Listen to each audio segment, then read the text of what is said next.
Hello guys, कैसे हो आप लोग। आज का डेट है 14 सितंबर 2021 एंड मेरा एक सब्सक्राइबर भाई ने कमेंट किया था रिफेक्स इंडस्ट्रीज़ के बारे में वीडियो बनाने के लिए, इसका फंडामेंटल फाइनेंशियल एनालिसिस करने के लिए।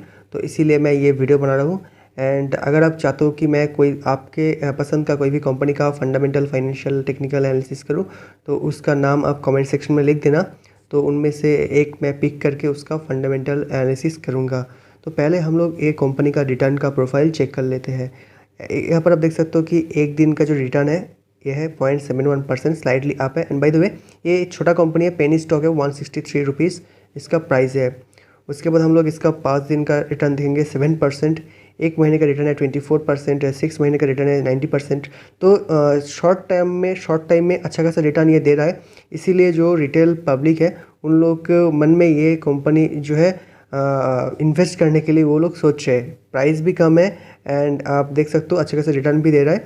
इसीलिए बहुत सारे लोगों को ये कंपनी ख़रीदने का इच्छा है। तो मैं वीडियो में बताऊंगा कि आपको ये कंपनी एक्चुअली में इन्वेस्टिंग के लिए ख़रीदना चाहिए कि नहीं, ठीक है। तो उसके बाद एक ईयर टू डेट देखेंगे 70%, एक साल का रिटर्न देंगे वो 250%, मैसिव रिटर्न है एक साल में। 5 साल का रिटर्न है 1294%, इट इज़ इनक्रेडिबल रिटर्न है 5 साल का। मैक्सिमम रिटर्न है यहाँ पर देख सकते हो 390%। तो ये जो कंपनी है मार्केट में आया था 2009 में एंड तो काफ़ी लंबा समय तक ये कंपनी मार्केट में है। लेकिन देखिए 2009 में ये जो कंपनी का प्राइस था 31, देन 2-3 साल के बीच में 90% करेक्ट हुआ। 2 साल में ये 90% करेक्ट हो गया, ठीक है। आप सोचिए कि यहाँ पर अगर आपने 1 लाख रुपीज़ इन्वेस्ट किया होता एंड 3 साल के बाद वो 1 लाख जो है 10,000 हो जाता, तो बहुत अच्छा मतलब खतरनाक क्रैश हुआ था। उसके बाद इसका जो यहाँ पर से देखिए बहुत ज़्यादा कंसिस्टेंट नहीं है। यहाँ पर आप देखेंगे अप डाउन ऐसे चलता रहे। एंड फिलहाल की सिचुएशन में 2018 से अगर आप देखेंगे तो 2018 से यहाँ पर 19 में यहाँ पर एक साल में 300-400% रिटर्न दे दिया था। देन सडनली यहाँ पर फिर से एक क्रैश आ गया, ठीक है। यहाँ पर मैं आपको 5 साल का रिटर्न करके दिखाई दूँ। यहाँ पर से देखिए 2019 से 20 में ये 50% क्रैश, देन 21 में फिर से 247%। तो इस कंपनी का कुछ ठीक ठिकाना नहीं है, कभी अप जाता है, कभी डाउन जाता है, कभी अप जाता है, कभी डाउन जाता है, ठीक है। एंड जब डाउन जाएगा वो 50-90% क्रैश हो जाएगा, जब अप जाएगा वो 3 गुना 4 गुना 5-10 गुना कर देगा, ठीक है। तो ये इस तरह का कंपनी है, ठीक है। तो इसका ओवरऑल डिटेल अपने ओवरऑल जो चार्ट का प्रोफाइल है आपने देख लिया है। अब हम लोग ये जो कंपनी है इसका फाइनेंशियल एनालिसिस करेंगे। तो इसके लिए हम लोग screener.in में जाएंगे एंड वहाँ पर जाके हम लोग यहाँ पर रिफेक्स इंडस्ट्रीज़ का चार्ट मैंने जो फाइनेंशियल एनालिसिस करेंगे screener.in में। तो यहाँ पर पहले हम लोग इस कंपनी के बारे में जान लेते हैं कि कंपनी क्या कामकाज करती है। तो यहाँ पर अबाउट सेक्शन में देख सकते हो Refex industries is engage in the business of refilling eco friendly refrigerant gas. तो रेफ्रिजरेंट जो गैस है, आपका रेफ्रिजरेटर में जो गैस है, मतलब कोई भी फ्रिज में आपको पता होना चाहिए कि एक कोई भी गैस की ज़रूरत होता है, ठंडे होने के लिए गैस की ज़रूरत होता है, ठीक है। तो वो गैस ये मैन्युफैक्चर करता है, रिफिलिंग करता है इको फ्रेंडली रेफ्रिजरेंट गैस का। And the company's portfolio consists of trading and refilling refrigerant gases, and company is also into the sale of electrical energy based on generation power of sale of solar solar accessories and job service related works। तो इसको website में हम लोग जाएंगे, ठीक है। वहाँ पर आपको सब कुछ क्लियरिफाई हो जाएगा ये कंपनी किस फील्ड में काम काज करते हैं। तो ये है इसका वेबसाइट। तो यहाँ पर देख सकते हो बड़े बड़े बिल्डिंग का पिक्चर है। हम लोग नहीं देखेंगे, हम लोग डायरेक्टली ये देखिए एक चीज़ देखिए, इसका जो प्रोडक्ट है वहाँ पर आपको शो हो रहा है। तो उसके बाद हम लोग थोड़ा बहुत स्क्रॉल करेंगे, ठीक है, कोई नहीं। हम लोग इसका जो है एक्चुअली कंपनी क्या काम काज करता है वो हम लोग देखेंगे। तो यहाँ पर हम लोग बिजनेस वर्टिकल्स में यहाँ पर रेफ्रिजरेंट गैस, यहाँ पर आप देख सकते हो ये 2 बिजनेस में है, रेफ्रिजरेंट गैस का एंड कोल ऐश हैंडलिंग का। तो पहले हम लोग रेफ्रिजरेंट गैस देख लेंगे। यहाँ पर मैं ओपन करूँगा इसको। तो इसके लिए ज़्यादा कुछ बोलने की ज़रूरत नहीं होता है। अब समझ रहे हो कि ये इस तरह का जो गैस है, गैस का जो कैन है, देखिए R34 क्या क्या नाम है, ये सारे गैस इको फ्रेंडली गैस ये प्रोड्यूस करता है रेफ्रिजरेटर के लिए, ठीक है। तो यहाँ पर आप देख सकते हो बाकी और भी चीज़। तो उसके बाद सेकेंड जो बिज़नेस है वो कोल ऐश हैंडलिंग। तो यहाँ पर हम लोग जाएंगे, ये काफ़ी इंटरेस्टिंग बिजनेस है, ठीक है। कोल ऐश हैंडलिंग। तो आपको पता है कि कोल क्या है, कोल है कोल एंड ऐश है, कोल को बर्न करने के बाद जो ऐश मिलता है वही है ऐश, ठीक है। मुझे पता नहीं हिंदी में ऐश को क्या कहते हैं, बंगाली में ऐश को कहते हैं छाई, ठीक है। तो यहाँ पर आप देख सकते हो इसका 3 बिजनेस है। पहला जो कोल यहाँ पर देख सकते हो, पहला जो बिजनेस है handling and disposal of fly ash. Second जो बिजनेस है round the clock service of coal yard management and crushing the uncrushed coal. Third business है कोल ट्रेडिंग। तो एक एक करके मैं एक्सप्लेन करूंगा एंड ज़्यादा टाइम नहीं वेस्ट करूंगा। तो पहले हैंडलिंग एंड यहाँ पर डिस्पोजल ऑफ फ्लाई ऐश को समझ लेते हैं। यहाँ पर देख सकते हो कि ash is generated from the burning of coal which is used to produce steam to run the turbine. The ash is continuously generated and stored into silos. This fly ash is a raw material required for production of PPC cement. Ash is transported to cement companies and close to blah blah blah. तो आपको समझ में आ गया कि भाई ये क्या काम काज करता है। मैं आपको हिंदी में समझा देता हूँ। तो आपको पता है कोई भी जो पावर प्लांट है, ठीक है, पावर प्लांट है या फिर जो भी पावर प्लांट या फिर जहाँ पर टरबाइन की ज़रूरत पड़ता है बेसिकली, वो टरबाइन को चलाने के लिए किसका ज़रूरत पड़ता है, आपको कोल की ज़रूरत पड़ता है। कोल बर्न करेगा, उसके बाद पावर आएगा, ठीक है। उसके बाद कोल बर्न कर, एक सेकेंड,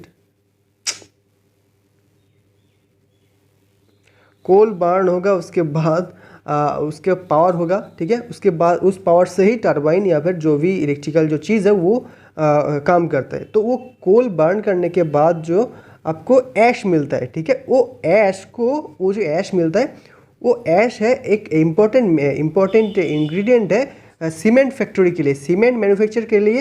वो जो सीमेंट के अंदर आपको ऐश की ज़रूरत पड़ता है। तो ये कंपनी क्या काम काज करता है कि जो भी टरबाइन से मतलब कोई भी कंपनी में जो टरबाइन की ज़रूरत पड़ता है उस कंपनी में जाता है, ठीक है। जाके वहाँ पर से जो ऐश निकलता है वो ऐश ये बाई कर लेता है सस्ते प्राइस में, वो ऐश सेल करता है सीमेंट कंपनी को। बहुत सिंपल बिजनेस मॉडल है, ज़्यादा सोचने की ज़रूरत नहीं है, ठीक है।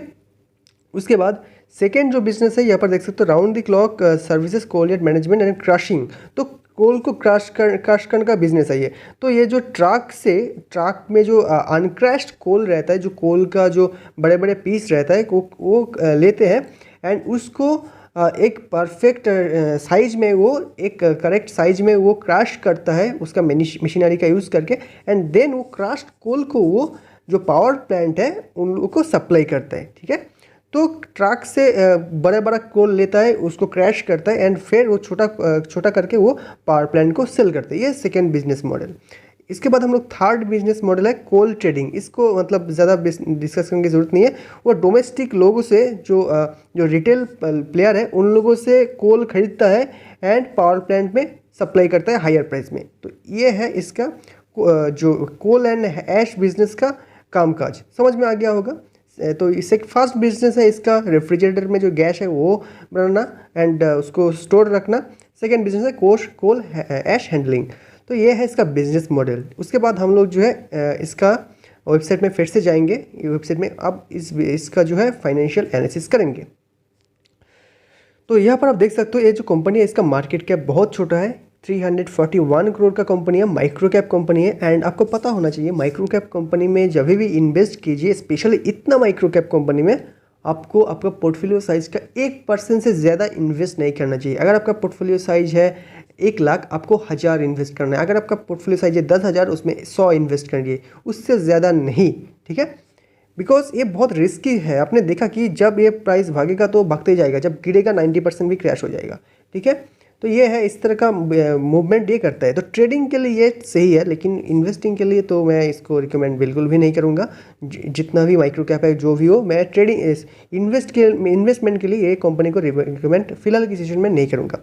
उसका रीज़न है इसका जो रिजल्ट मैं जो आपको कुछ ही देर में दिखाऊँगा। पहले हम लोग इस कंपनी के बारे में मार्केट कैप देख लिया 341 करोड़, स्टॉक का पी है 8, इंडस्ट्री का पी है 25। तो इंडस्ट्री का पी से काफ़ी सस्ता वैल्यूएशन में दिखाई दे रहा है, आपको बहुत ज़्यादा सस्ता वैल्यूएशन में दिखाई दे रहा है।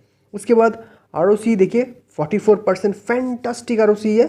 आरओई है 38%, फैंटास्टिक आरओसी नंबर है।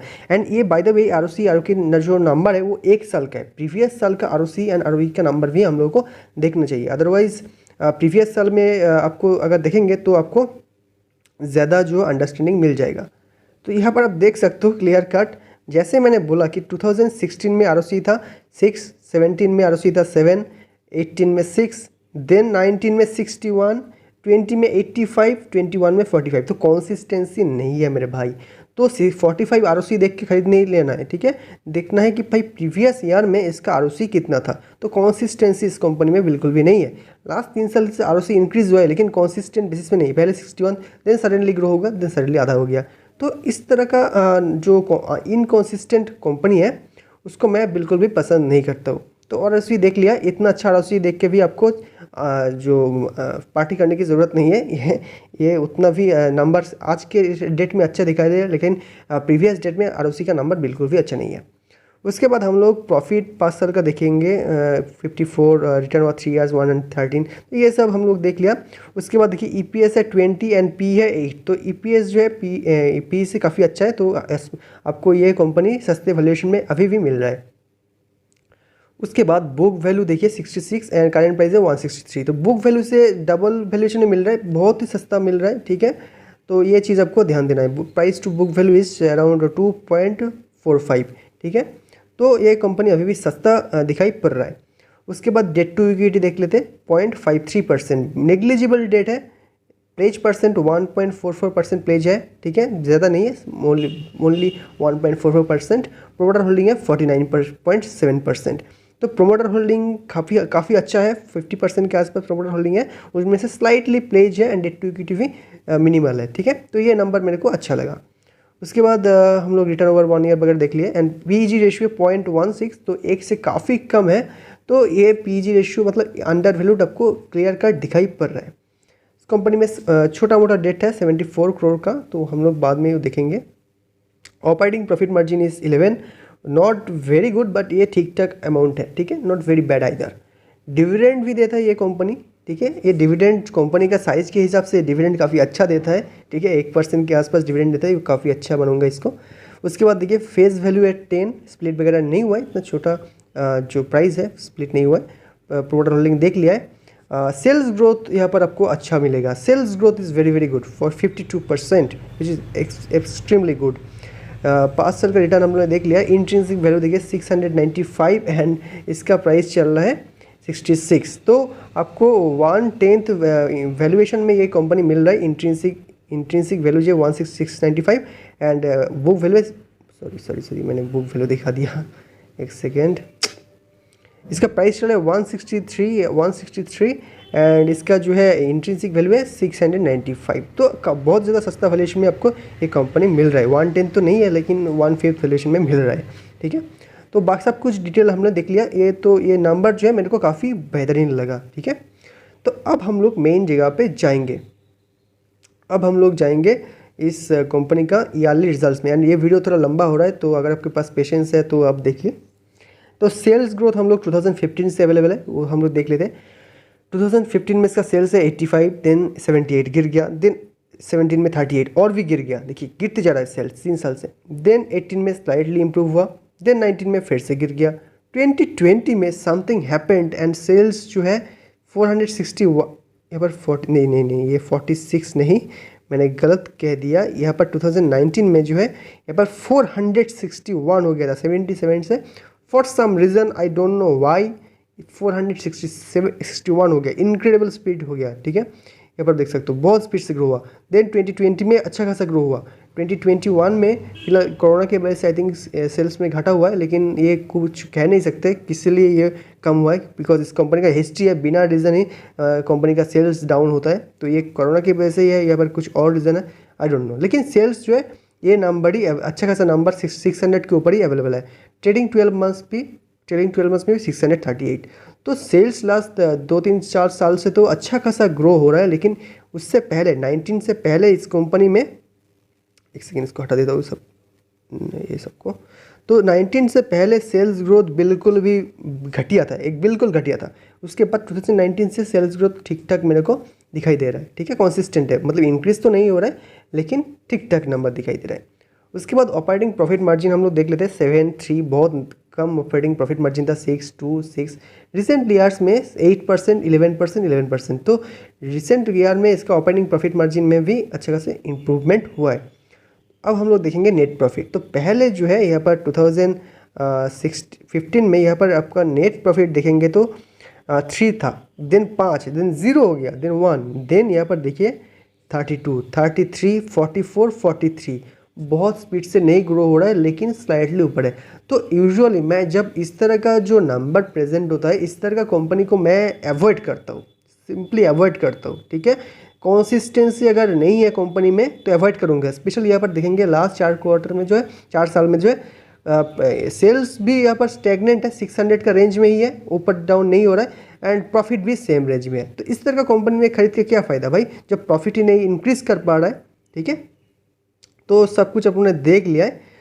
तो उसके बाद हम लोग क्वार्टरली नंबर भी देखेंगे। क्वार्टरली नंबर यहाँ पर देखेंगे तो आपको आइडिया हो जाएगा। देखिए इस क्वार्टर में 83 हुआ है, लास्ट क्वार्टर में 152 था, तो अच्छा खासा डाउन हुआ। लेकिन उससे पहले देखिए यहाँ पर देखिए क्रैश हुआ, देन इस तरह का नंबर दिखाई दे रहा है। कॉन्सिस्टेंसी इसमें नहीं है, ऑल्दो क्वार्टरली रिजल्ट उतना भी ज़रूरी नहीं है, लेकिन फिर भी मैं ये कहूँगा कि भाई ईयरली नंबर भी मेरे को अच्छा नहीं लगा, ठीक है।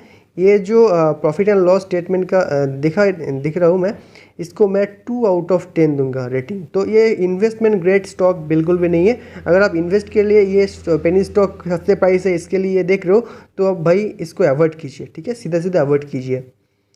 आप एक ही शेयर की खरीदिए, कम प्राइस के खरीदिए, अच्छा स्टॉक अवेलेबल है वो खरीदिए। इसका ये मतलब इस तरह का स्टॉक, बेकार स्टॉक खरीद के कोई फ़ायदा नहीं है। उसके बाद हम लोग देख लेते हैं इसका बैलेंस शीट, रिजर्व्स वगैरह। तो लास्ट देखिए पहले तो इसका रिजर्व्स नेगेटिव में चल रहा था, रिसेंटली 2019 के बाद से रिजर्व्स इंक्रीज हो रहा है, 27, 60, देन 119। तो रिजर्व्स में इंक्रीमेंट यहाँ पर दिखाई दे रहा है। एंड बोरोइंग्स पहले था देखिए 9, 37, 9, 0, 35, 41, 0, 9, 74। तो रिजर्व्स के कंपेयर से बोरोइंग्स काफ़ी कम है, ठीक है। बट फिर भी ये रिजर्व्स लास्ट 3 साल से ये इंक्रीमेंट कर रहा है, ये चीज़ देखना है। उसके बाद हम लोग यहाँ पर देख सकते हो एसेट्स भी हम लोग देख सकते हो। टोटल एसेट्स 70 था, 118, 60, 97, फिलहाल किसी में 159, 138 थी, 41। तो कंसिस्टेंसी भाई मेरे को इस शेयर में नहीं दिखाई पड़ रहा है, ठीक है। उसके बाद हम लोग इसका सब कुछ रेशियोज मैंने आपको ROC वगैरह दिखा दिया। शेयर होल्डिंग पैटर्न दिखा देता हूँ, यहाँ पर आपको इंटरेस्ट लगेगा। पहले 18 में देखिए 2018, 19 से अराउंड 2020 तक 2018 में 31% शेयर था, 2019 में इंक्रीमेंट हुआ, 4% शेयर खरीद लिया प्रमोटर ने। वही नंबर था 2020 के तब, ठीक है। जब यहाँ पर कोरोना के लिए क्रैश हुआ था तब कंपनी ने ये अच्छा खासा शेयर यहाँ पर खरीद लिया, 15% तक शेयर जो है कंपनी ने खरीद लिया था, कंपनी का प्रमोटर ने।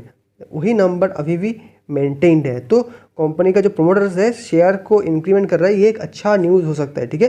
पहले शायद कंपनी अच्छा परफॉर्म नहीं करता, लेकिन रिसेंट कुछ ईयर्स में कंपनी अच्छा परफॉर्म कर सकता है, यही सोच के शायद प्रमोटर ने शेयर को खरीदा है। एंड DII एंड FII के पास एब्सोल्युटली ये इतना छोटा कंपनी DII FII नहीं खरीदता, तो ज़ीरो हुआ ही। एंड पब्लिक का होल्डिंग देखिए, पब्लिक का होल्डिंग इज़ बहुत ज़्यादा है, ठीक है, बहुत लिक्विडिटी ज़्यादा है। तो पब्लिक को मुझे पता नहीं है पब्लिक को कौन ये इस तरह का शेयर खरीदने के लिए बोल रहा है, मैं तो बिल्कुल भी रिकमेंड नहीं करूँगा, ठीक है। लेकिन पब्लिक का होल्डिंग इज़ वेरी हाई, बहुत हाई है। तो सब कुछ आप लोगों ने देख लिया। उसके बाद हम लोग जो है इसका चार्ट में जो P रेशियो का ग्राफ 5 साल का देखेंगे। EPS देखिए यहाँ पर आप देख सकते हो, EPS का जो ग्राफ आप देख सकते हो वो कॉन्सिस्टेंटली ऊपर तो नहीं जा रहा है, लेकिन मतलब बहुत स्पीड से तो ऊपर नहीं जा रहा है, लेकिन ठीक ठाक नंबर अवेलेबल है, ठीक है। एंड यहाँ पर अगर आप P का नंबर भी देखेंगे तो P का नंबर भी अंडर वैल्यूड यहाँ पर आपको दिखाई पड़ रहा है, ठीक है। तो ये under valued, sure shot under valued दिखाई पड़ रहा है मेरे को। सेल्स एंड मार्जिन हम लोग देख लेते हैं। देखिए सेल्स एंड मार्जिन यहाँ पर बहुत स्पीड से ऊपर नहीं जा रहा है, लेकिन एक ही जगह पे घूम फिर रहा है, लेकिन स्लाइटली ऊपर की तरफ है, ठीक है। प्रोज कॉन्स देख लेते हैं। प्रोज है यहाँ पर, ये सब नहीं देखना है, CAGR वगैरह 5 साल का, वो सब देख के कोई फ़ायदा नहीं है। ROE भी यहाँ पर आपको नहीं देखना है उतना ज़्यादा, प्रीवियस ईयर का देखना है। यहाँ पर लाइबिलिटी कॉस्ट। तो प्रोज कॉन्स मेरे को इस कंपनी में जो दिया हुआ है यहाँ पर मेरे को पसंद नहीं है। ओवरऑल ये कंपनी में मैं बोलूँगा कि भाई इस कंपनी को श्योर शॉट इग्नोर मारो, ठीक है। इसका जो PR है, पता नहीं इसको दीपक नाइट्रेट को कैसे इसका PR कर दिया, I have no idea, but far better है दीपक नाइट्रेट, पीडिलाइट, आरती, एल्काइन, आई मीन नवीन, ये सब खरीदो, ठीक है। टाटा कैमिकल की उतना ज़्यादा उसकी अगर वो नहीं खरीदेंगे फिर चलेगा, लेकिन दीपक, आरती, पीडीलाइट ये सब खरीदो। डिफेक्स इंडस्ट्रीज़ को आप भाई सीधा सीधा इग्नोर मारो, ठीक है। तो आप सिर्फ मुझे कमेंट करके इसका जो एनालिसिस करने के लिए बोला था, इसलिए मैं एनालिसिस कर रहा हूँ, अदरवाइज़ इसको शायद एनालिसिस मैं नहीं करता, बिकॉज सीधा सीधा इसका जो कंपनी का प्रॉफिट मार्जिन वगैरह सब कुछ है वो मेरे को सही नहीं लगा। तो चलिए फटाफट हम लोग इसका जो है टेक्निकल चार्ट में चलते हैं। तो रिफेक्स इंडस्ट्रीज़ का 1 डे टाइम फ्रेम का चार्ट में आ चुके हैं। तो पहले हम लोग हायर टाइम फ्रेम पे स्टार्ट करेंगे। तो ये देख सकते हो मंथली टाइम फ्रेम में है ये। तो यहाँ पर वॉल्यूम भी मंथली टाइम फ्रेम में, यहाँ पर वॉल्यूम भी आप देख सकते हो काफ़ी अच्छा खासा इंक्रीमेंट हुआ है, ठीक है। एंड अगर हम लोग इसका वीकली टाइम फ्रेम देखेंगे तो वीकली टाइम फ्रेम में भी आपको यहाँ से यहाँ तक 2019 से अच्छा खासा स्पीड से, जब से इसका प्रॉफिट 10 गुना हो गया, इसका जो प्राइस भी सीधा सीधा 20 से जो 140-150 के आसपास चला गया, ठीक है। ऑलमोस्ट 8-9 गुना हो गया। फिर यहाँ पर गिरावट हुआ एंड फिलहाल की सेशन में ये ऊपर की तरफ जा रहा है। तो अगर आप पोजिशनल ट्रेडर हो, ठीक है, तो मैं ये कहूँगा कि भाई आप इसमें स्विंग ट्रेडिंग कर सकते हो, पोजिशनल ट्रेडिंग कर सकते हो। 1 डे टाइम फ्रेम में आपको तभी इसको खरीदना है जब अराउंड 170 के 180 के ऊपर अगर कोई भी कैंडल ब्रेकआउट दे दे, तब आप इस रेंज को स्टॉप लॉस लेके आप इसको ऊपर की तरफ पोजिशनल ट्रेडिंग के लिए ले सकते हो, ठीक है। लॉन्ग टर्म ट्रेडिंग के लिए मेरा कोई भी मैं इसको रिकमेंड नहीं करता हूँ। लेकिन आप यहाँ पर देख सकते हो कि ये जो लाइन है इसको बार बार इसको ब्रेक करने की कोशिश कर रहा है एंड ये रेजिस्टेंस का लाइन है, इसको अगर ब्रेक कर देगा तो अच्छा खासा पॉइंट आपको मिलेगा, ठीक है। ये है पोजिशनल ट्रेडिंग के लिए मैं बात कर रहा हूँ। एंड यहाँ पर भी आपने देखा होगा कि यहाँ पर जो हाई बनाया था इसको इसने ऊपर गया ब्रेकआउट करके, यहाँ पर सपोर्ट लिया, फिर इसको क्रॉस करने की कोशिश कर रहा है, ठीक है। तो 1 डे टाइम फ्रेम में अगर आप इसमें पोजिशनल ट्रेडिंग करना चाहते हो, देन 180 के ऊपर अगर सस्टेन हो जाए इसका प्राइस 180 के ऊपर एंड वॉल्यूम के साथ आप स्ट्रिक्ट स्टॉप लॉस 165 165 या फिर 160 का स्टॉप लॉस लेके आप इसमें ट्रेड कर सकते हो शॉर्ट टर्म के लिए। लेकिन मेरे वही बात है कि भाई अगर आपके पास जो इतना सारा स्टॉक अवेलेबल है तो ये कंपनी में क्यों, है ना। तो अगर स्टॉप लॉस होगा अराउंड 8-9% के अराउंड, अगर आप लॉन्ग मतलब इसमें पोजिशनल ट्रेडिंग करते हो एंड आपका प्रॉफिट होगा, काफ़ी अच्छा खासा प्रॉफिट आपको मिल सकता है। So that's it. अगर आपको वीडियो पसंद आए तो वीडियो को लाइक कीजिए, इस तरह का वीडियो को लेकर subscribe to this channel. And एक चीज़ मैं दिखाना भूल गया, इसका RSI भी दिखा देता हूँ। एक दिन का टाइम फ्रेम में RSI 60 के आसपास चल रहा है, ओवरसोल्ड हो गया है। लेकिन अगर ब्रेकआउट ट्रेड लेते हो तो आपको RSI देखने की ज़रूरत नहीं है, ठीक है। So that's it. अगर आपको वीडियो पसंद आए तो वीडियो को लाइक कीजिए and thanks for watching, have a great day.